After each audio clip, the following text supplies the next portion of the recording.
तर मार्मिकचा बुधवारी 65वा वर्धापन दिन आहे। शिवसेना प्रमुख बाळासाहेब ठाकरेंनी हे मार्मिक सुरू केलं होतं। रवींद्र नाट्य मंदिरात संध्याकाळी 6 वाजता वर्धापन दिन साजरा होणार आहे। उद्धव ठाकरे मार्मिकच्या वर्धापन दिनानिमित्त मार्गदर्शन करतील।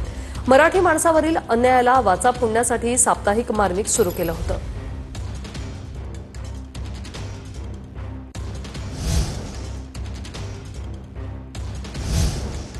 निवडणूक आयोगाला जनता चापकाने फोडेल असं सामनात म्हटलंय। सामनाच्या अग्रलेखातून निवडणूक आयोगावर जोरदार हल्लाबोल केला गेलाय।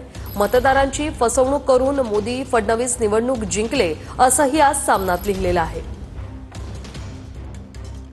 काय लिहिले पाहूया। राहुल गांधी यांनी मतचोरीचा जो बॉम्ब फोडला त्यामुळे सगळ्यांचेच मुखवटे गळून पडले।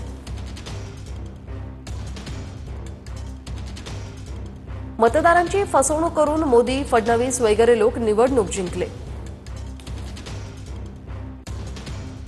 हे देशाचे अपराधी आहेत। निवडणूक आयोग ही घटनात्मक संस्था आहे याचा त्यांना विसर पडला आहे।